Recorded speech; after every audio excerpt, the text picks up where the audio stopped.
I generally in any band I make it a little darker.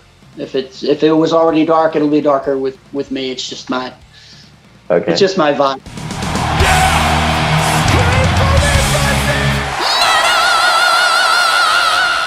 Hey everyone, welcome to the channel. My name is Belgian Jasper. If this is your first time in the channel, hit subscribe right now.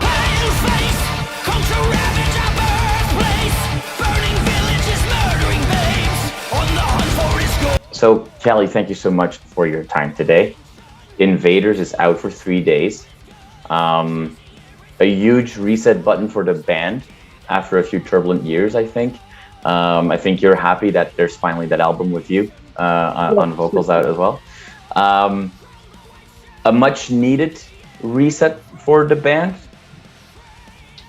I guess. I mean, I can't speak for everyone else, but I'm happy to be in the group. I love the guys, and I like the music that they do. And so the reset, what happened with me joining the band was that Patrick, their older singer, he left unexpectedly right before tour, and then they contacted me, or we talked to each other, and we started playing fests and doing all that stuff. So we rise from every nation, unite for blood and home, from the white shadow in the... You know, Civil War is not the only band or project that you are involved with. So when you did come into the group, I know that, you know, let's say that at least half the band, their entire focus is on Civil War. So I assume that there were some conversations about like, hey, we're looking for this level of commitment. Is that going to be a challenge for you? That was never a problem for me. I've done mostly very progressive, dark kind of underground stuff, and I really wanted a band, a mainstay band. So this works out perfectly for me. If I do anything on the side, it's really on the side. Yeah. Okay. So Civil War is also your priority right now. Yeah, absolutely. Fantastic. Now, let's talk about the term Civil War, because I mean, obviously it's the band's name. A lot of people, especially on our side of the Atlantic Ocean, when you say Civil War, there's one particular war that comes to mind. Almost every country has had the Civil War at some point, but the American Civil War is what people think about. Now, that is also used to some extent in the band's logo and in lots of the artwork in the back catalog. However, you guys touch on a lot of history, only, you know, sporadically on the Civil War. Does that sometimes come with confusion from American listeners that are expecting you guys to only sing about Gettysburg? I think that that's what we did with this album. It's just, we're going to do some historical things. I personally wasn't that interested in history. Because I don't really necessarily trust it that much. You know, the winners always write history, they say. For sure. But then I got into it, and I started to do some research, and I started to kind of enjoy that. So I took the lyrics into kind of a more personal perspective. Yeah. And put people into that story to make it interesting for them and me. And honestly, if you think it's always going to be about war or the Civil War, it's not.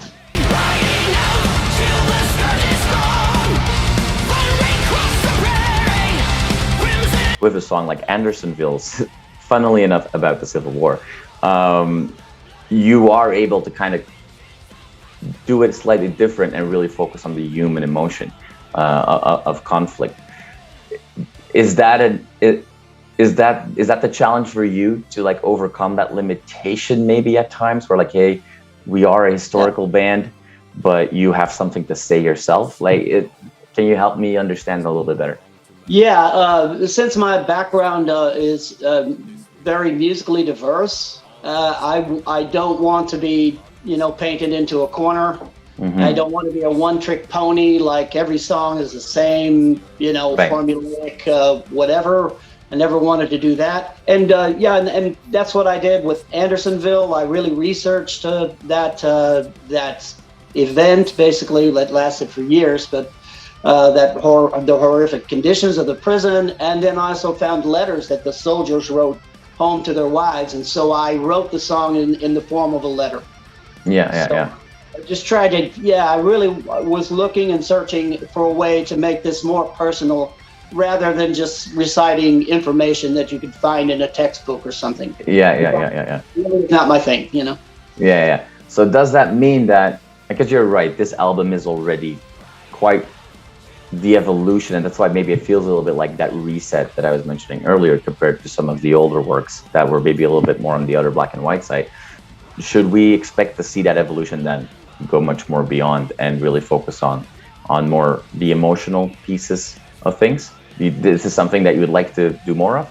Yeah, I think that it will continue to evolve, and sure, we'll have some historical things, and we did some things on a couple of books here and there, but my forte is more emotional inner universe things, and as long as I can put that in there, then I'll be happy with that. But yeah, you can expect a surprise, I think.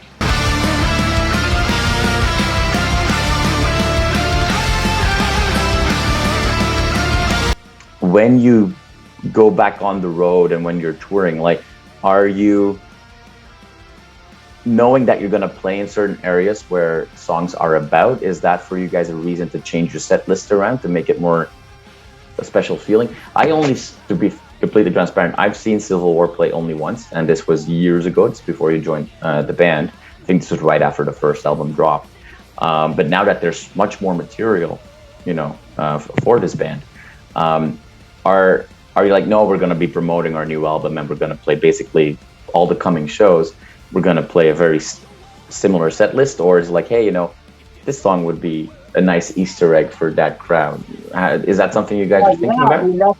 That might be possible in the back catalog somewhere.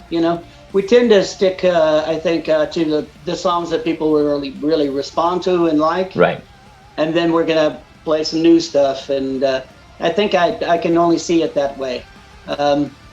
I mean, it would be cool if we arrived somewhere where that actual event took place and that we could talk about that. That would be interesting. I'm sure that would be a cool moment, but for right now, I don't think we're engaged in that kind of thing.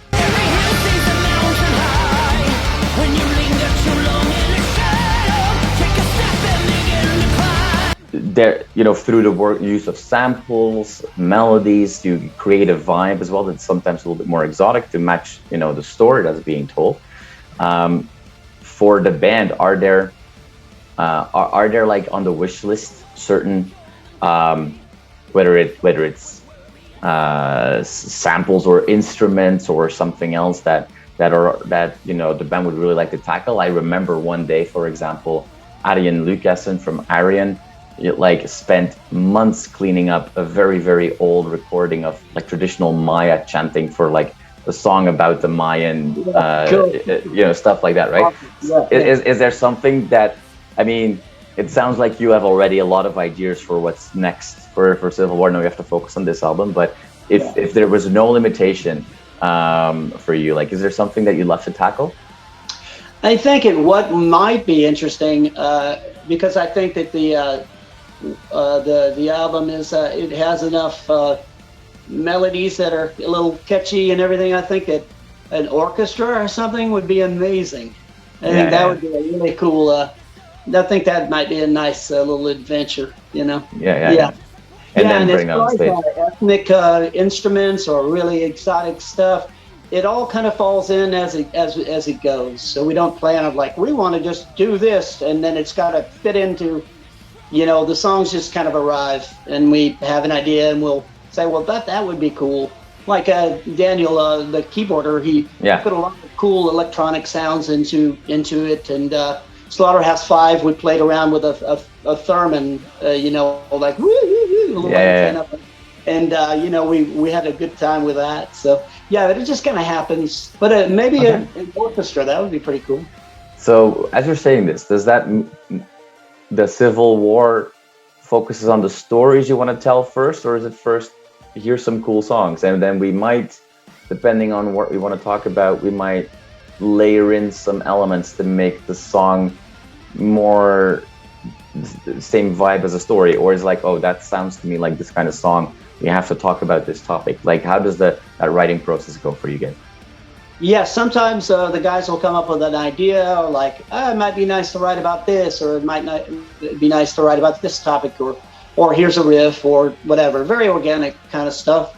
The track that just came out a couple of days, Oblivion, was at first Petrus wanted to write it about maybe like Saladin, or like a warrior king or something like that.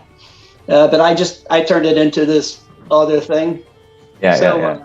We always kind of we give each other enough freedom for things to kind of change. We don't get stuck into it's got to be this, it's got to be that. So it evolves, organically, let's say.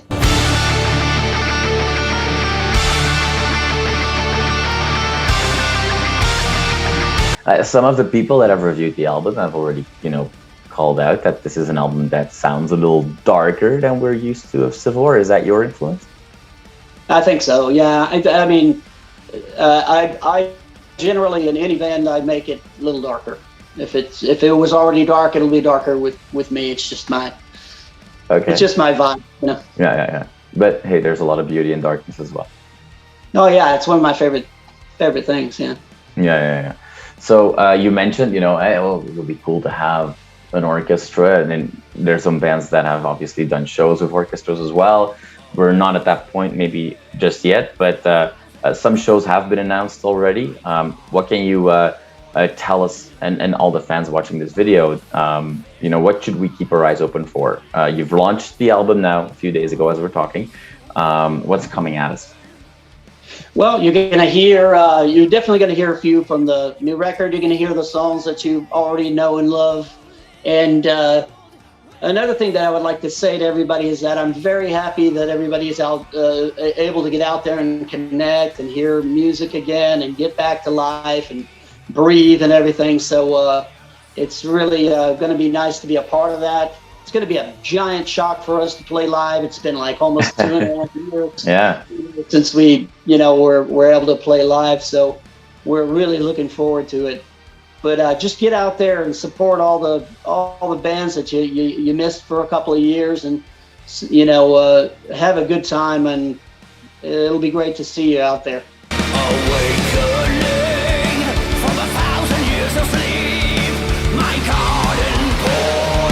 Well, Kelly, so final question for you there. Based on the picture behind you, why is Ronnie the greatest of all time? Well, it's a lot of things. When I was growing up, a teenager, I was kind of the outsider. Kind of lived in a neighborhood where I was, I was kind of, just basically an outsider there.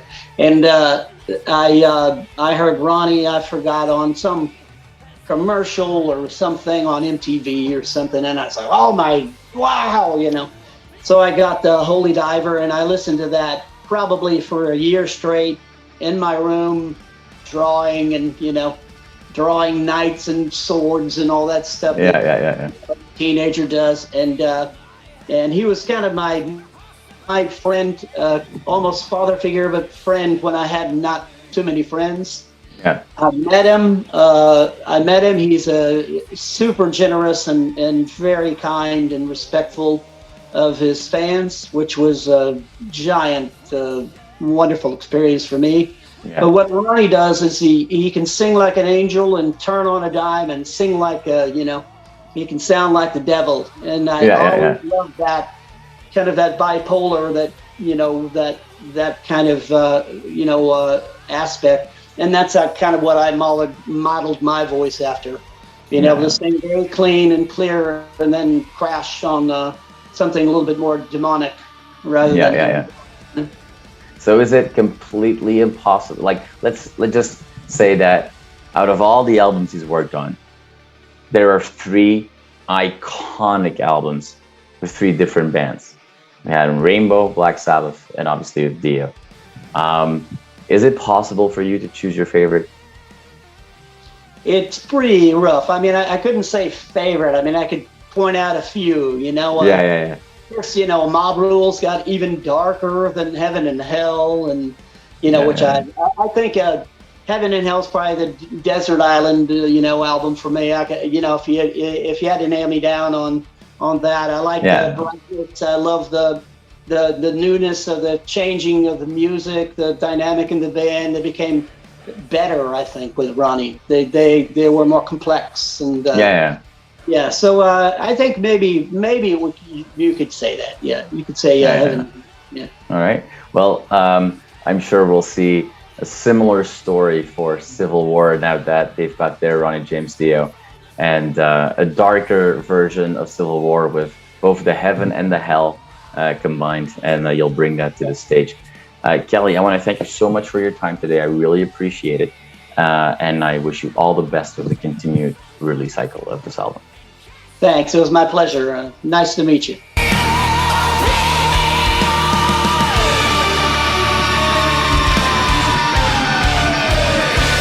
You are awesome for watching this video. Click right here to see more content like it and subscribe to the channel.